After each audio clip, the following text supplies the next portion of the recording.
Hello students, প্রথমেই UK educational টিপসের পক্ষ থেকে তোমাদের সকলকে স্বাগত জানাই। বাঁকুড়া ইউনিভার্সিটির 5th সেমিস্টারে রাষ্ট্রবিজ্ঞান মাইনর স্টুডেন্টসদের জন্য পলিটিক্যাল সোশিওলজি থেকে 5 এবং 10 নম্বর মানের বেশ কয়েকটি ভেরি ইম্পর্ট্যান্ট কোশ্চেন্স আজকের ভিডিওতে আলোচনা করা হয়েছে। সুতরাং স্টুডেন্টস, তোমরা ভিডিওটি শুরু থেকে শেষ পর্যন্ত প্রত্যেকটা প্রশ্ন গুরুত্ব সহকারে লক্ষ্য করো এবং রেডি করে নাও। এগুলি তোমাদের আগামী সেমিস্টার পরীক্ষায় বিশেষভাবে কাজে লেগে যাবে। এই 5 10 নম্বর মানে যে প্রশ্নগুলো দেওয়া হয়েছে, এখান থেকে তোমরা সমস্ত প্রশ্ন তোমরা কমন পেয়ে যাবে। প্রথমে আমরা ইউনিট 1 হিস্টোরিক্যাল ডেভেলপমেন্ট থেকে 5 নম্বর মানের প্রশ্নগুলো দেখি। প্রথম প্রশ্ন হচ্ছে রাজনৈতিক সমাজবিজ্ঞান অর্থাৎ পলিটিক্যাল সোশিওলজি কী, এর প্রকৃতি সংক্ষেপে আলোচনা করো। আর এই প্রকৃতির সঙ্গে যদি পরিধিটা যুক্ত করে দেয় তাহলে এটা 10 নম্বর মানে হয়ে যাবে। অতএব এটা অবশ্যই তোমরা প্রকৃতি হিসাবে করে রাখবে এবং পরিধিও করবে। রাজনৈতিক বিজ্ঞান ও রাজনৈতিক সমাজবিজ্ঞানের মধ্যে মূল পার্থক্যগুলো কী কী, ভেরি ইম্পর্টেন্ট প্রশ্ন, খুব ভালো করে এটা রেডি করবে। এবার 3 নম্বর, রাজনৈতিক সমাজবিজ্ঞানের উদ্ভব ও বিকাশে কার্ল মার্কস, ম্যাক্স ওয়েবার এবং এমিল ডুর্খেইমের অবদান সংক্ষেপে আলোচনা করো। এই 3টে প্রশ্ন দেওয়া হয়েছে 5 নম্বর মানে, 3টি রেডি করবে। এবার 10 নম্বর মানে প্রথম প্রশ্ন হচ্ছে রাজনৈতিক সমাজবিজ্ঞানের প্রকৃতি ও পরিধি আলোচনা করো। ভেরি ইম্পর্টেন্ট প্রশ্ন, অবশ্যই এই প্রশ্নটা গুরুত্ব সহকারে করবে।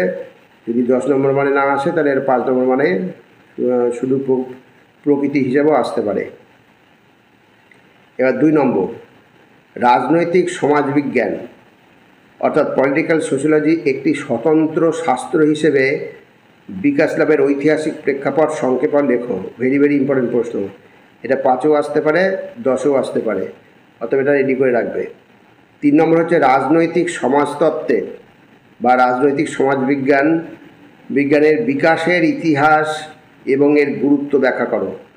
প্রত্যেকটা প্রশ্ন ভেরি ইম্পর্টেন্ট প্রশ্ন, খুব ভালো করে এগুলো তোমরা রেডি করে নেবে। এবার ইউনিট 2 হচ্ছে পলিটিক্যাল কালচার অ্যান্ড পলিটিক্যাল সোশ্যালাইজেশান। এখানে 5 নম্বর মানের প্রশ্ন হিসাবে প্রথম প্রশ্ন হচ্ছে রাজনৈতিক সংস্কৃতি অর্থাৎ পলিটিক্যাল কালচার বলতে কি বোঝায়। 5 নম্বর মানে হিসাবে তোমরা এটা রেডি করে রাখবে। 2 নম্বর হচ্ছে রাজনৈতিক সংস্কৃতির প্রধান উপাদান ও ধরনগুলি কি কি। রাজনৈতিক সংস্কৃতির প্রধান উপাদান ও ধরনগুলি কি কি। নেক্সট প্রশ্ন হচ্ছে রাজনৈতিক সামাজিকীকরণের প্রধান মাধ্যম বা সংস্থাগুলি অর্থাৎ এজেন্সিস হচ্ছে কি কি, খুব ভালো করে করবে, এটা একটা ইম্পর্টেন্ট প্রশ্ন। 4 নম্বর হচ্ছে রাজনৈতিক অংশগ্রহণ অর্থাৎ পলিটিক্যাল পার্টিসিপেশন কাকে বলে, এর বিভিন্ন রূপগুলি বর্ণনা করো। অথবা এভাবেও আসতে পারে রাজনৈতিক অংশগ্রহণের 2টি উপাদান উল্লেখ করো।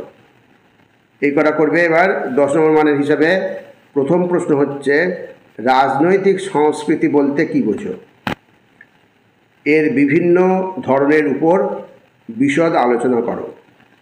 এটা 10 নম্বর মানে করে রাখবে।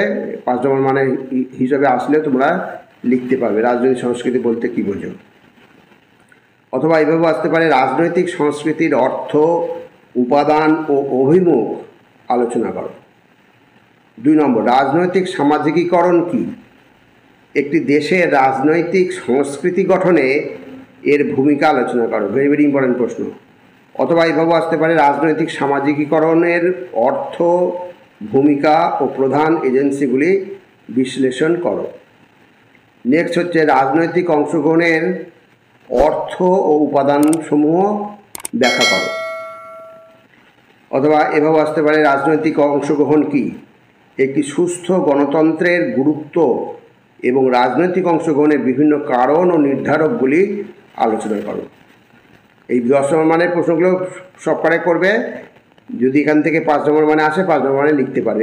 এইগুলো করা থাকলে পরে এখান থেকে যেটাই দিক না কেন তুমি একটা লিখতে পারবে, অ্যান্সার করতে পারবে। এবার 3 নম্বর unit 3 concept of political development and modernization. এখানে দেখো প্রথম প্রশ্ন হচ্ছে 5 নম্বর মানের রাজনৈতিক উন্নয়ন ও রাজনৈতিক আধুনিকীকরণের মধ্যে প্রধান পার্থক্যগুলো কী কী? ভেরি ভেরি ইম্পর্টেন্ট প্রশ্ন, খুব ভালো করে তৈরি করবে। আর একটা ইম্পর্টেন্ট প্রশ্ন হচ্ছে মোস্ট ইম্পর্টেন্ট প্রশ্ন, রাজনৈতিক উন্নয়ন ও সামাজিক পরিবর্তনের মধ্যে সম্পর্ক ব্যাখ্যা করো। এটা 5, 10 যে কোনো মানে আসতে পারে, অতএব এটা অবশ্যই এটা রেডি করে রাখবে।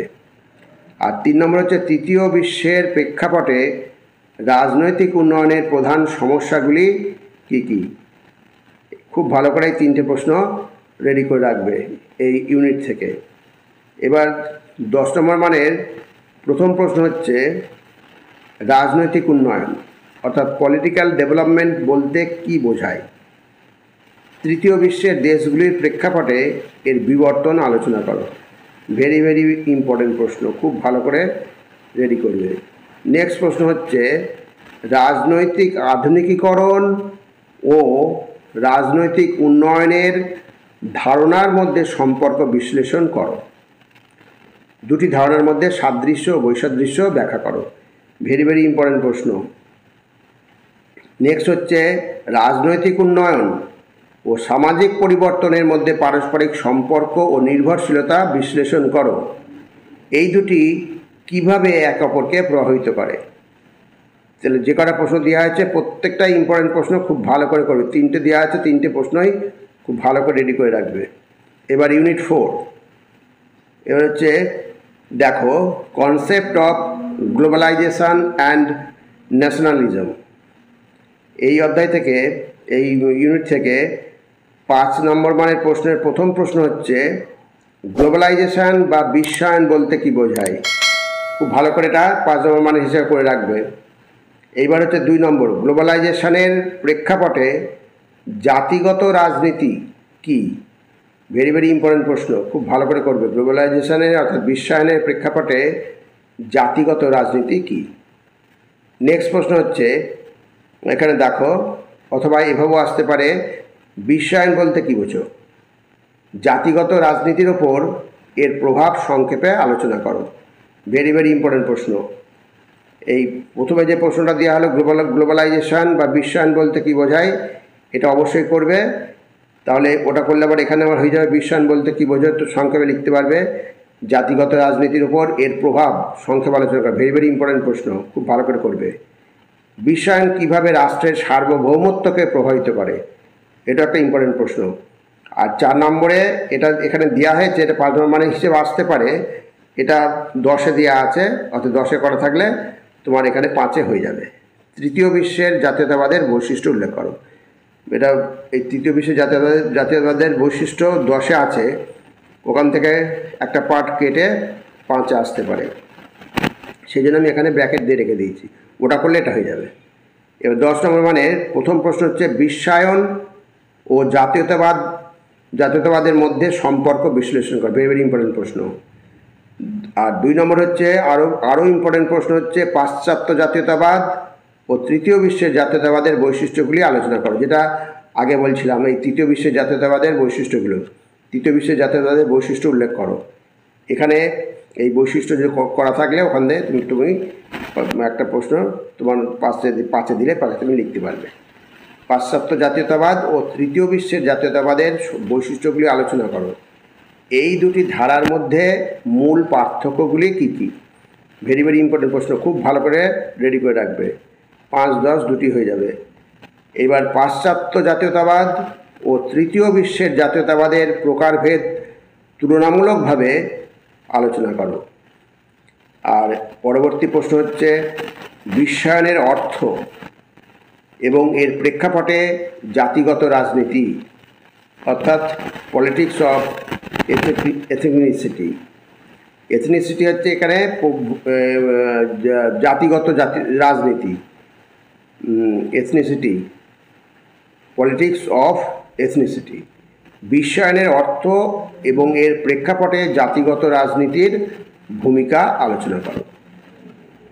এবার নেক্সট হচ্ছে বিশ্বায়নের প্রেক্ষাপটে জাতিগত রাজনীতি কিভাবে পরিবর্তিত হয়েছে, আর তৃতীয় বিশ্বের রাষ্ট্রগুলিতে এর ফলাফল আলোচনা করো। এই প্রশ্ন করা তোমাদের দিয়ে দেওয়া হলো, তোমরা এখন থেকে তৈরি করতে থাকো, এখান থেকেই তোমরা 100% কমন পেয়ে যাবে। যাক স্টুডেন্টস, ভিডিওটা যদি ভালো লাগে অবশ্যই সাবস্ক্রাইব করো, এর সাথে একটা লাইক দিও এবং তোমার ফ্রেন্ডসদের মধ্যে ভিডিওটি শেয়ার করো। তাহলে স্টুডেন্টস আজকে এখানেই শেষ করি। তোমরা সকলে ভালো থেকো, সুস্থভাবে পড়াশোনা করো এবং পরীক্ষা দিও। Thank you very much.